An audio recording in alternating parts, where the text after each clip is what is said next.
ইকরা কিতাবাকা কাফা বিনাফসিকাল ইয়াওমা আলাইকা হাসিবা। সেদিন আর ডানে বামে তাকাবার কোনো সুযোগ হবে না।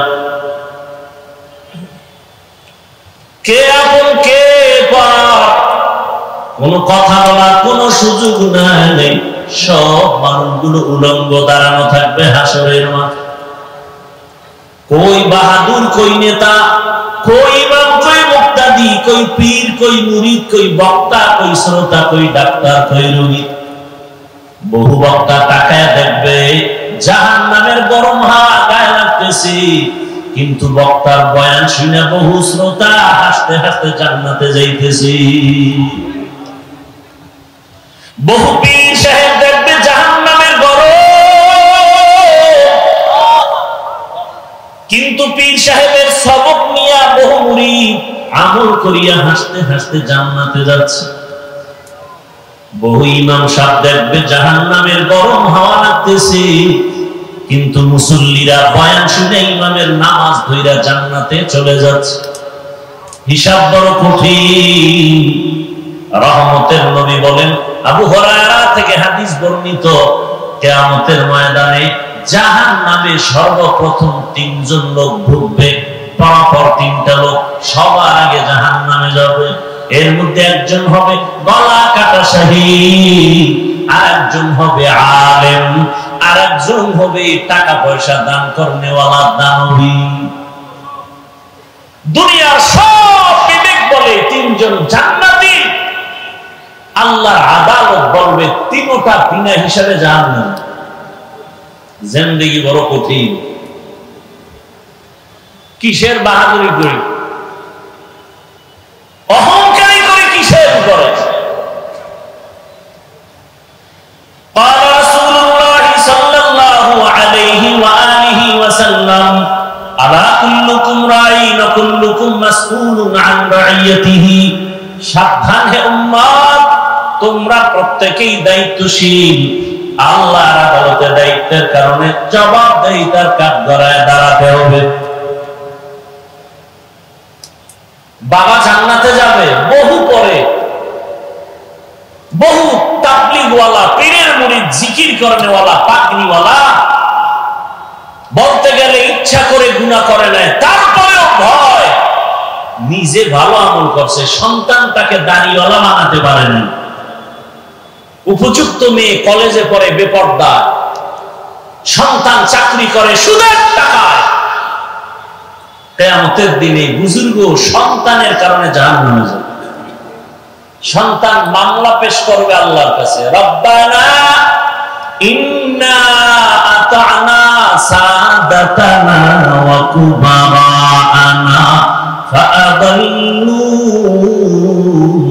সাবিলা। ও আল্লাহ, আমারে আটকাইও না। আমার আব্বা আমারে নামাজের দাওয়াত দেয় নাই, আমার মুরব্বীরা আমাকে পর্দার বয়ান করে নাই। আব্বাজান কুমিল্লা শহরে ঘর থেকে উঠে 8টায় দোকান চলে গেছে। 9টার সময় আম্মুকে টেলিফোন করে জিজ্ঞাসা করলো আমার বাবা উঠছেনি, নাস্তা করছেন? কিন্তু আমার বাবা জিগায় না, আমার সন্তান ফজর পড়ছেনি। আল্লাহ কইবে, তোর বিবেক দিছিলাম, সঠিক পথে চললি না কেন? সন্তান বলবে এটা একটা অন্যায়। বিচার হবে বিবেকের। ইন্নাস সামআ ওয়াল বাসারা ওয়াল ফুআদ কুল্লু উলাইকা কানা আনহু মাসউলা। সন্তান বলবে বিবেকের যদি বিচার হয়, আমার একটা আবদার আছে। কি আবদার?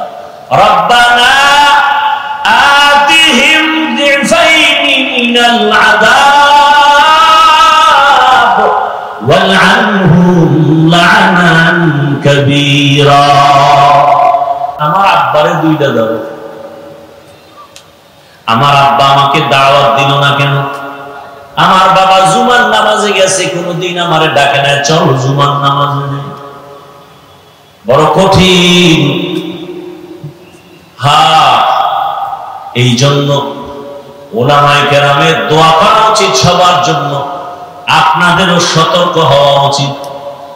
আলেমদের বিরুদ্ধে কোনোদিন কিছু বলবেন না, কিছু লিখবেন না। আপনার অধিকার নেই লেখা। আলেম ভুল করতে পারে, এটা সত্য 1000 বার, কিন্তু আপনার ভুল ধরার অধিকার নেই। আলেম অপরাধ করলে দেশের শীর্ষস্থানীয় উলামায়ে কেরাম সে বিষয়ে সমাধানের চিন্তা করবেন, না করলে রব্বে কারীমের ফয়সালা চলে আসবে। কিন্তু যে আলেম না, তার সমান না, তার অধিকার নাই তার বিরুদ্ধে কিছু বলা, কিছু লেখা। এজন্য আমি সারা বাংলাদেশে বলি, যারা উলামায়ে কেরামের ইজ্জতকে নষ্ট করার জন্য ফেসবুকে লেখে, মিডিয়ায় বলে, এরা সবগুলো সন্তান পিতামাতার অভিশপ্ত সন্তান। একটা সন্তান মা বাবার আদরের নয়, সবগুলোর উপরে মা বাবার অভিশাপ। কারণ মা বাবার অভিশাপ না থাকলে কোনো মানুষ আলেমের বিরোধিতা করতে পারে না ওপেনে। আল্লাহ হেদায়েত দান করুন। এজন্য দোয়া করলাম, আল্লাহ উলামায়ে কেরামের ইজ্জতকে বাড়ায় দেন। আসতে বললেন কেন? উলামায়ে কেরাম থেকে দোয়া নিবেন, দলাদলি করবেন না। আল্লাহ বুঝার তৌফিক দান করেন। তো আমি আপনাদের ধৈর্যের উপরে কিছু কথা রাখার জন্য কোরআনে হাকিমের এক আয়াত, রাসূলের একটি হাদিস পড়েছি। তরজমাটা বলে নেই। আল্লাহ বলেন, ওয়া আম্মা মান খাফা মাকাম রাব্বিহি ওয়া নাহান নাফসা আনিল হাওয়া ফাইন্নাল জান্নাতা হিয়াল মাওয়া। আল্লাহ বলেন, ও দুনিয়ার মানুষ, আমার একটা আদালত কায়েম হবে, কিয়ামতের আদালত। ওই দিন আমার সামনে সবাই দাঁড়াইয়া হিসাব দেওয়ার ভয়টা অন্তরে জমা করিয়া, দুনিয়ার হায়াতে যারা অন্যায় থেকে নিজের বাঁচায় চলবা, আমি আল্লাহ ওয়াদা করলাম তার জন্য বিনা হিসাবে জান্নাত। রহমতের নবী বলেন, ইত্তাকিল মাহারিম তাকুন আবাদান নাস। আল্লাহর নিষিদ্ধ জিনিস থেকে নিজেকে ফিরাও, হারাম থেকে বাঁচাও, তো আল্লাহ তোমার মর্যাদা উম্মতের কাছে বাড়াবেন, আল্লাহর কাছেও বেড়ে যাবে। তরজমা শেষ। এবার কিছু ব্যাখ্যা।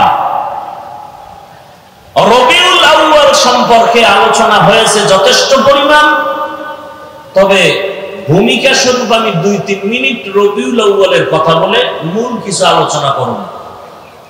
ধৈর্য হবে? আল্লাহ কবুল করুন। রবিউল আউয়াল মাস আরবি মাসের গণনার আকারে 12 মাসের তৃতীয় মাস। আল্লাহ নিজেই বলেছেন, ইন্না ইদ্দাতাশ শুহুরি ইনদাল্লাহি 12 শাহরা শাহরান ফি কিতাবিল্লাহ ইয়াওমা খালাকাস সামাওয়াতি ওয়াল আরদ মিনহা আরবাআতুন হুরুম যালিকা দ্বীনুল কাইয়্যিম। গণনার আকারে বছরের মাস হবে 12টা।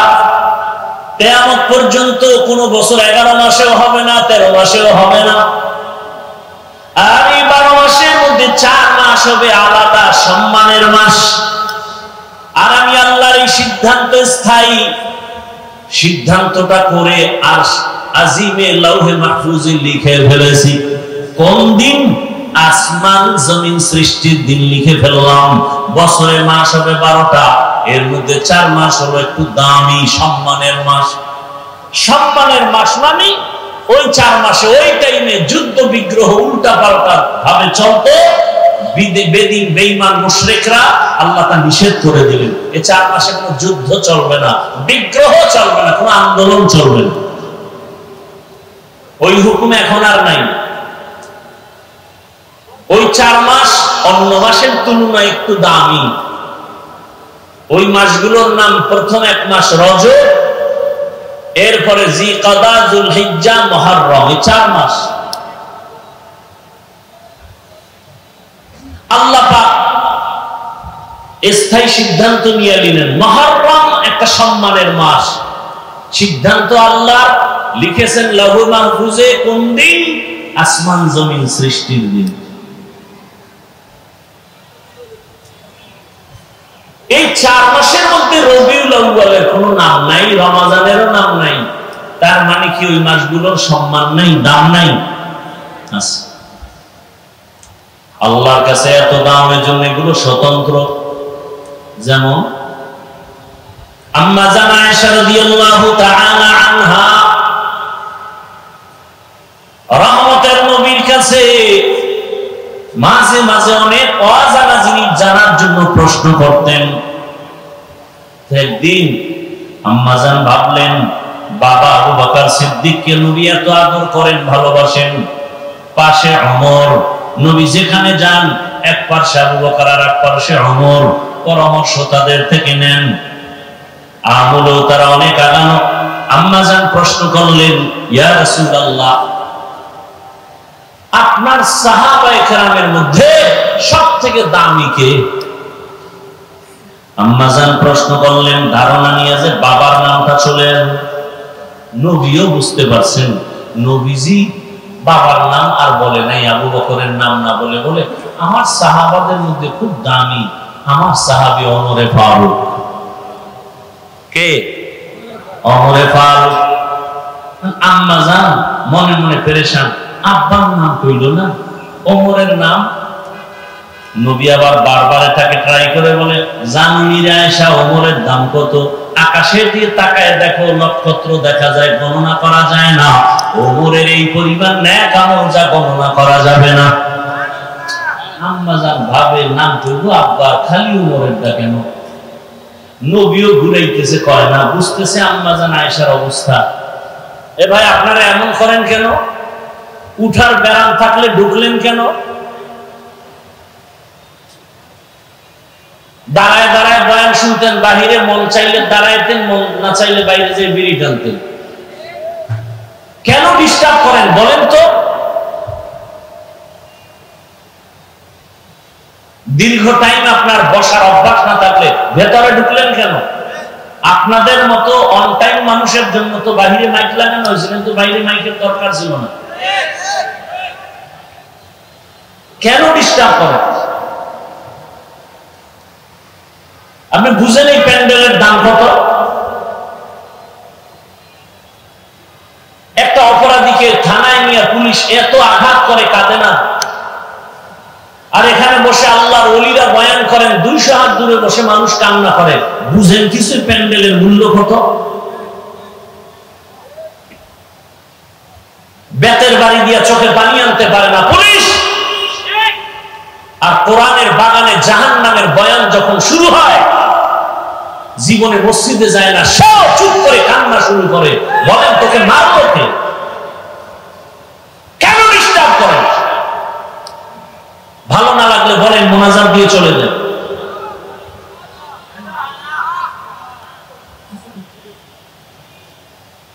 বড় আশা করে আসি, বিভিন্ন কারণে আর বয়ানের মন ভেঙে যায়। আল্লাহ হেদায়েতের দৌলত সবার আগে আমাকে দান করেন। আপনাদের হেদায়েত লাগলে আল্লাহর কাছে চাইয়েন না, কারণ দোয়া করলেও বিপদ। মসজিদের জন্য দোয়া করছে যে আল্লাহ মসজিদ ভালো, কমিটি ভালো, সবাই টাকা দেন। মানুষ দান করছে, কমিটি টাকা খাইয়ে ঘুম। কমিটির দোষ নাই, দোয়া করছে কে এরে ধরো, এর নামে মামলা দাও। এই সব উল্টা পাল্টা চলতেছে।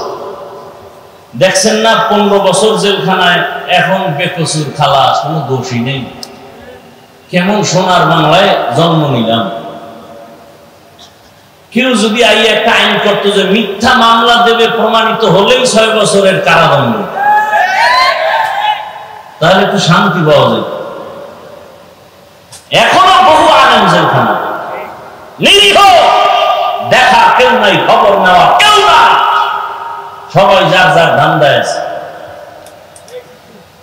আল্লাহ হেফাজত করেন। রহমতের নবী গর্তের প্রাণীর কাছে পরিচিত। দীর্ঘ বছর পাহাড়ের গুহায় অপেক্ষা করে রাসূলের মুবারক চেহারাটা এক নজর দেখবে। আবু বকর বাধা দিছে, পা দিয়া, সাপ মনে করে বাধা দেয় না, রাসূলের নিরাপত্তার স্বার্থে বাধা দিছে। সাপ আশ্চর্য হয়ে গেল, রহমতের নবীর দর্শন বুঝি হবে না, একটু আঘাত করেছে। তাহলে সাপ আমার রাসূলকে চিনে, কপাল খারাপ আনবো বাংলাদেশি, রাসূলকে চিনি না। যদি চিনতাম তাহলে দাড়ির মধ্যে অস্ত্র লাগাতে পারতো না। রাসূলকে যদি চিনতে তাহলে নবীর মহব্বতে কেন বারবার তোমার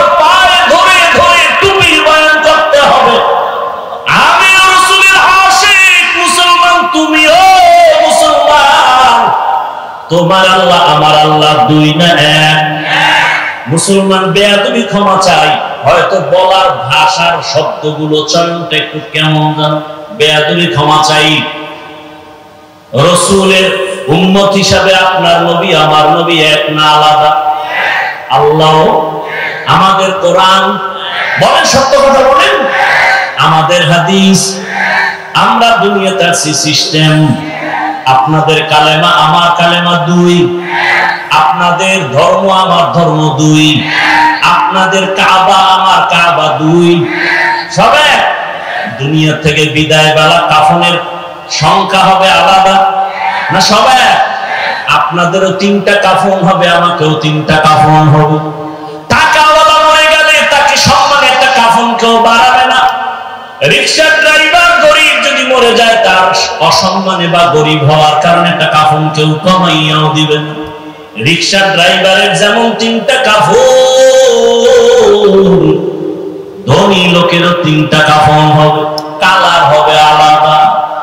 গরিবের কাফনের কালার একরকম, ধনীদের কাফনের কালার আর একরকম।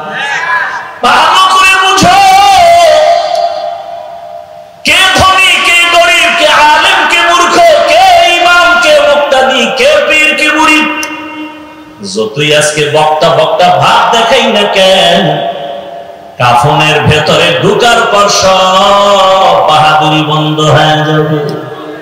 কোটি টাকার মালিক দেখো অভাব হয় না দূর, গরিবে ঘুমায় আরাম করে মনটা বাহাদুর। ফেরাউনের লাশটা দেখো নিছর জাদু ঘরে, খায় না মাটি পোকা মাছি সবাই ঘৃণা করে। হৃদয়ে থাকিবে যার নম্রতা সাদা, রহমত আসিবে সেথা প্রভুর ওয়াদা। বড় বাড়াই থাকলে দিলে রহমত আনবে না, নিজেকে নিজে ছোট মনে করিও সাদা। উঁচু জমিন থেকে পানি নিচু জমিনে যায়, তেমনি খোদার রহমত আসে নম্রতার হৃদয়। ভোগবিলাসের বাড়ি গাড়ি পরে রবে সব, থাকতে সময় স্মরণ করো আল্লাহ আমার রব। আমাদের রবকে আরো জোরে বলেন। তাহলে আমাদের কাপনের কালারও কি এক? কবরের সাইজ একটু আলাদা হবে, কবরের সাইজও সবার এক। কবরে মাটি দেওয়ার পরে প্রশ্ন করার জন্য 2 ফেরেশতা আসবে। আমার প্রশ্ন আলাদা, আপনারটা আর একটা প্রশ্ন। কে ধনী কে গরিব, কে পীর কে মুরিদ, কে টাকাওয়ালা কে গরিব, সবার বেলায় 3টা প্রশ্ন। রবের পরিচয় দাও, ধর্মের পরিচয় দাও, রাহমাতুল লিল আলামিনের পরিচয় দাও। তুমি যত টাকার মালিক হও, তোমাকেও যেই প্রশ্ন আমাকেও সেই প্রশ্ন।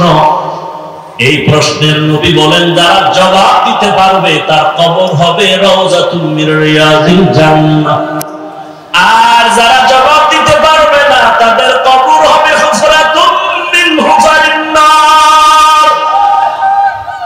যারা 3 প্রশ্নের জবাব দিবে তাদের কবর হবে জান্নাতের বাগান। আল্লাহ রাসূল বলেন গায়বী একটা আওয়াজ আসবে রব্বে কারীমের তরফ থেকে। রব বলবেন ফেরেশতা আমার বান্দাকে কষ্ট দিস না, জান্নাতের বিছানা কবরে বিছায় দাও। আমার বান্দার কবরকে প্রশস্ত করে দাও, জান্নাতের সাথে দরজা করে দাও। আমার ভালোবাসার বান্দা দুনিয়াতে গরমকে উপেক্ষা করে নামাজে দাঁড়ায়, আল্লাহর মহব্বতে বান্দা নামাজ ছাড়ে নাই, তেলাওয়াত ভুলে নাই। আমি আল্লাহ বান্দাকে ভুলতে পারি না। ফাযকুরুনি আযকুরুকুম। আল্লাহর ওয়াদা হয়ে যাবে, কবর হবে জান্নাতের বাগান। কিন্তু যারা গুনাহ নিয়ে কবরে যাবে, আল্লাহর ফেরেশতা যখন প্রশ্ন করবে রবের পরিচয় দাও, গুনাহগার বেনামাজি তখন আফসোস করবে, হা হা লা আদরি, আমি কিছুই জানি না, কিছুই জানি না। ফেরেশতা বলবে ধর্মের পরিচয় দাও। ও তো দুনিয়াতে ইসলাম নিয়ে কোনো চিন্তাও করে নাই। বলবে হা হা লা আদরি, আফসোস আমি কিছুই জানি না। আবার যখন বলবে রহমতের নবীর চিনুনি, জীবনে তো রহমতের নবীর সুন্নতের আমল করে নাই, মেসওয়াকের আমল নাই, দস্তরখানের আমল নাই, নিজেও দাড়ি রাখে না, অন্য রাখে পছন্দ করে না, নিজেও হালাল খায় না, অন্য খায় পছন্দ করে না। রহমতের নবীকে দেখে চিনবে না, বলে চিনি না আমি, হা হা লা আদরি। আর সাথে সাথে রব্বে কারীমের তরফ থেকে গাইবে আওয়াজ আসবে, আল্লাহ তাআলা বলবে ও ফেরেশতা, এই নাফরমানের আর কোনো সুযোগ দিও না, একে ধরো, এর আর সুযোগ দিয়া কোনো লাভ নাই, একে ধর। আমার দাও পানি, আমার দাও বাতাস, আমার দাও সূর্যের আলো, চাঁদের আলো, আমার দাও জমিনের ফল খাই, ফসল খাইলো, গাছের ফল খাইয়া, নদীর মাছ খাইয়াও বান্দা আযান শুনে মসজিদে যায় নাই। আলেম ওলামারা নামাজের দাওয়াত দিত, নামাজ পড়ে নাই, বরং বাহাদুরি করত, নামাজ পড়ে কোনো লাভ নাই, রোজা রাখিয়া কোনো লাভ নাই।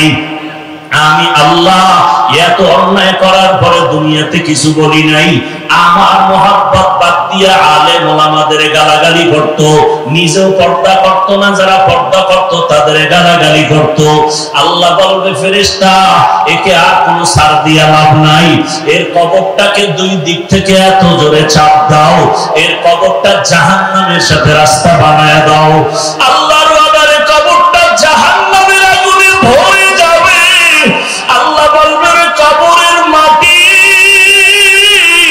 এই গুনাহগার নাফরমানের জোরে জোরে চাপ দাও। এত জোরে চাপ দিবে বেঈমান নাফরমান বেনামাজি এক পাথরের হাড় আর এক পাথরের সাথে ঢুকে যাবে, আর সাপে আঘাত করা শুরু করবে। ওরে কারো কবরে ৯৯টা সাপ, কারো কবরে ৭০টা সাপ আসবে। ও আমার কলিজার যুবক বাবারা, ও বৃদ্ধ বাবাজিরা, ও পর্দার আড়ালের মা বোনেরা, একটু আগে আপনারা নিজেরাই স্বীকার করলেন আপনার আল্লাহ আমার আল্লাহ এক, নবী এক, কোরআন এক, কাবা এক, ধর্ম এক, কালেমা এক, কাফনের কালার এক, কবর এক, প্রশ্ন এক। তারপর কেন আপনাকে টুপির বয়ান করতে হবে? আপনাকে কেন পর্দার বয়ান করতে হবে? আমি টুপি খুলতে চাই না আর আপনি টুপি দিতে চান না, আমি দাড়ি কাটতে চাই না, আপনি রাখতে চান না, আমি মসজিদে না ঢুকলে কষ্ট পাই আর আপনার ঢুকতে গেলে কষ্ট লাগে। বুঝি না আমি ভুলে আছি নাকি আপনারা ভুলে আছেন। এরপরেও তো পাও ধরে ধরে উলামায়ে কেরাম আপনাদের বুঝায়, এত বিরোধিতা করেন তারপরও কোনো উলামায়ে কেরাম গালি দেন না। আরে সরকারি চাকরি করে, বেসরকারি চাকরি করে যারা দৈনিক ৮ ঘন্টা ডিউটি, মাসে ২০,০০০ টাকা বেতন পায়, নিম্নে আরো কত বেশি পায়, আবার বিভিন্ন ভাবে আরো ইনকাম আছে। কিন্তু একবারও কি ভাবছেন বিবেক দিয়া একজন আলেম মসজিদে ইমামতি করতে গিয়া ২৪টা ঘন্টায় ডিউটি করে, বেতন ১০,০০০, গ্রাম এলাকায় ৫,০০০ এর বেশি দেওয়া হয় না, তাও মাসে মাসে ক্লিয়ার না। একজন ইমাম ২৪ ঘন্টা ১২ মাস ডিউটি করিয়াও বেতন ঠিক মতো না পাইয়া কোনদিন ইমাম কোন কমিটির বিরুদ্ধেও বলে না, বদদোয়াও করে না, বরং মুনাজাতে চোখের পানি ছেড়ে দোয়া করে, হে মালিক এলাকায় শান্তি দাও, ব্যবসায় বরকত দাও, কবরওয়ালাদের জান্নাত বানায় দাও, অসুস্থ রোগীদের সুস্থ বানায় দাও। উলামায়ে কেরাম এত কষ্ট করিয়া নিঃস্বার্থভাবে আপনাদের পেছনে দৌড়ায়। ও আল্লাহর বান্দারা, এরপরও যদি আলেমের কথা না শুনিয়া বিরোধিতা করিয়া কবরের বিছানায় পড়িয়া যান, আল্লাহর ওয়াদা হয়ে যাবে জাহান্নামের ফেরেশতাকে ধর। ওরে আমি এদের আর কোনদিন ছাড় দিব না, এদেরকে কিয়ামতের দিন টানতে টানতে জাহান্নামের দিকে নেওয়া হবে। আর অর্ডার হবে, ওয়াসিকাল্লাযীনা কাফারু ইলা জাহান্নামা যুমারা হাত্তা ইযা জাউহা ফুতিহাত أبوابها وقال আল্লাহ তাআলা জাহান্নামের অর্ডার করবে কে ধরে নাও কিয়ামতের ময়দান এমন কঠিন ময়দান হবে আম্মা জান আয়েশা বলেন একদিন দেখি রহমতের নবী আবার হুজরায় বসে গুনগুন করে কান্না করেন আমি আয়েশা ভয় পেয়ে গেলাম বুঝি আমার বেয়াদবি হয়ে গেল আমি গিয়ে জিজ্ঞাসা করলাম ইয়া রাসূলুল্লাহ আপনি কাঁদেন কেন মায়া কবিতা আয়েশা আমার যখন খাদিজার কথা মনে পড়ে চোখের পানি ধরে রাখতে পারি না আয়েশা ওরে আরবের মানুষ আমাকে যখন তাড়াইয়া দিত ওরে আমার জন্মভূমিতে থাকতে দেয় নাই ওই সময় আমার খাদিজা আমার জীবনের বড় সফলতার চাবি হয়ে আছে ও আয়েশা খাদিজার কথা মনে যখন পড়ে চোখের পানি ধরে রাখতে পারি না আর যখন হাসরের ময়দানের কথা মনে পড়ে কান্না করি কেন ইয়া রাসূলুল্লাহ আল্লাহর নবী বলেন ও আয়েশা হাসরের ময়দানটা তো কঠিন ওরে জমিনটা সূর্যের গরমে তামা হয়ে যাবে অন্যদিকে জাহান্নামের আওয়াজ ওই সময় আমার আল্লাহ রাগমুত আওয়াজ দিতে থাকবেন লিমানিল মুলকুল ইয়াউম লিল্লাহিল ওয়াহিদিল কাহ্হার এমন আওয়াজ দিবে হাসরের ময়দানটা থরথর করে কেঁপে উঠবে এত কঠিন অবস্থা হবে জাহান্নাম চিৎকার দিয়ে বলবে আল্লাহ বেনামাজি আমার পেটের মধ্যে দাও তোমার গুনাহগার বান্দা বান্দি আমাকে দাও ক্ষুধা লাগছে আল্লাহ বলবে ফেরেশতারা জাহান্নামকে ফিরাও জাহান্নাম যদি আগে যায় বিচার করতে পারবো না শিকল লাগাইয়া ধরো ৭০,০০০ শিকল লাগাইয়া জাহান্নাম কেমন ভাবে আঁকড়াইয়া ধরবে ও আমার বাবারা রাসূল যদি জাহান্নামের ভয়ে কান্না করেন হাসরের ময়দানের কথা চিন্তা করে আপনার আমার কি উপায় কপাল খারাপ এক ফোঁটা চোখে পানিও নাই ওরে ডানে বামে তাকাইয়া দেখো এই বান্দার চোখে কেন পানি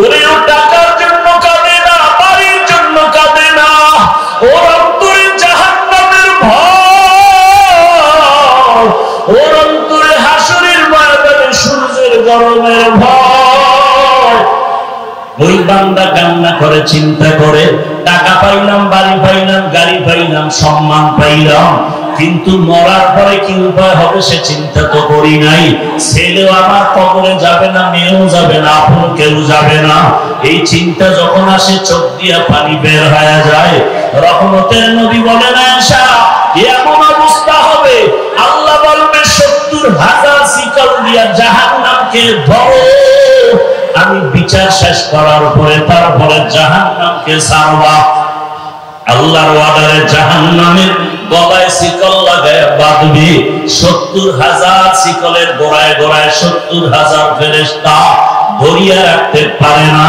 তখন আমার মায়ার নবী দেখে সহ্য করতে পারবেন না মায়ার নবী দেখবে মুসা নবীর কান্না ঈসা নবীও কাঁদবে ওই হাসরের মাঠে ইব্রাহিম নবীর কান্না ঈসা নবীর কান্না আম্মা জানকে নবী বলেন আয়েশা তখন আমিও কান্নায় পড়ে যাব সবাই নিজের জন্য কাঁদবে আর আমি মাওলার দরবারে মাকামে মাহমুদ সিজদায় পড়ে কাঁদবো আর বলবো হে মালিক জাহান্নামকে ফিরাও আমার উম্মত যেন জাহান্নামে ধরতে না পারে আমার আল্লাহ তখন বলবেন নবী মাথা উঁচু করেন আপনি কাঁদবেন না আমি আপনাকে কান্না করার জন্য পাঠাই নাই তখন নবী বলেন আল্লাহ কুদরতি ভাবে একটু পানি দিয়া জাহান্নামকে বলবে ফেরেশতাকে বলবে জাহান্নামের ছিটাইয়া দাও আল্লাহ কুদরতি হাতের পানি নিয়ে যখন জাহান্নামে ছিটাইয়া দিবে জাহান্নামটা পেছন দিকে দৌড়াতে থাকবে। ফেরেশতারা বলবে, আল্লাহ এমন কি পানি দিলা, 70,000 শিকল দিয়ে যে জাহান্নামের ধরে রাখতে পারি না, এমন কি পানি দিলা যে জাহান্নাম পেছনে ভাবতেছে। এটা কি জমজমের পানি নাকি আবে হায়াতের পানি নাকি কাউসারের পানি? আমার আল্লাহ বলবে, না রে ফেরেশতারা, জমজমের পানিও না, কাউসারের পানিও না, আবে হায়াতের পানিও না। এই পানি আমার মায়ার নবীর গরীব গুনাহগার উম্মতের চোখের পানি। ওই কুমিল্লার টাউন হলে বসে আমার গুনাহগার বান্দারা জাহান্নামের ভয়ে কাঁদছে। ও দাড়ি কামানেওয়ালা বাবারা, ও বেপরদায় চলনেওয়ালা বাবারা, ও আমার যুবক বাবারা, জীবনে তো গুনাহ কম করলা না, মনে চাইছে নামাজ পড়বা না পড়বায়, রোজা রাখবা না রাখো নাই, গান শুনবা শুনছো, বেপরদায় চলবা চলছো, আড্ডা দিবা পার্কে যাইবা চলে গেছো, মনের মতো গুনাহ করেছো, এখনো কি তওবা করবা না রে বাবা? মনে মনে ভাবছো কি আমরা টুপিওয়ালারা পাগল হয়ে গেছি? না রে বাবা, ১৫০০ বছর পর্যন্ত কোরআনের একটা ভুল কেউ বের করতে পারে নাই। ওই কোরআন সত্য যদি তোমার অন্তর বলে, মনে রাখিও কোরআনের সব বয়ান সত্য। আল্লাহ সত্যভাবেই বলেছেন, ইন্নাল আবরারা লাফি নাঈম ওয়া ইন্নাল ফুজ্জারা লাফি জাহিম। নেক আমলওয়ালারা জান্নাতের পথিক, গুনাহগারেরা জাহান্নামের পথিক।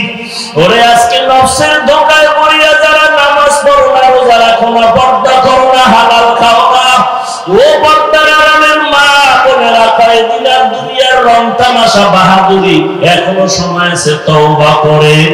ওরে মায়ার নবী যদি কান্না করেন উম্মতের জন্য জাহান্নামের ভয়, আপনার আমার কত গুনাহ, কি পরিমাণ কান্না করা উচিত। আল্লাহর কাছে তওবা করেন। আপনার মতো কত মা কত বোন বেপরদায় চলে না, নামাজ ছাড়ে না, মোবাইলের সময় নষ্ট করে না, এখনো পর্দা করে নামাজ আদায় করে, আপনারা কেন পারবেন না? ও যুবক বাবা, আপনার মতো যুবক ডাক্তার, ইঞ্জিনিয়ার, টাকার মালিক, স্কুল কলেজে পড়ে, 5 ওয়াক্ত নামাজ আদায় করে, আপনি কেন পারবেন না? 2 ফোঁটা চোখের পানি ছেড়ে আল্লাহকে মনে মনে ডাকেন, হে আল্লাহ, এই ময়দানে মনে হয় আমার মতো গুনাহগার কেউ নাই। মানুষ যদি আমার গুনার খবর জানতো, কেউ আমার এই চেয়ারে বসাইতো না, আমাকে সম্মান করতো না, হাদিয়াও দিত না, সালামও দিত না। ও আল্লাহ, তুমি দয়া করে এত মর্যাদা সম্মান দান করেছো।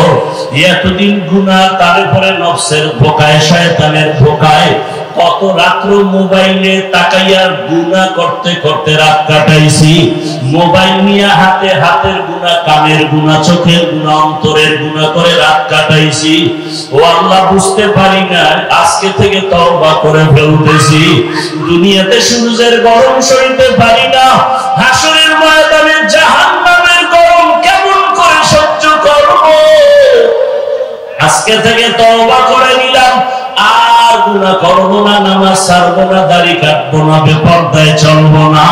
মা বাবার দোয়া নিয়া, শিক্ষকের দোয়া নিয়া, উলামায়ে কেরামের দোয়া নিয়া, নবীজির সুন্নাত অনুযায়ী জীবনটাকে চালাবো।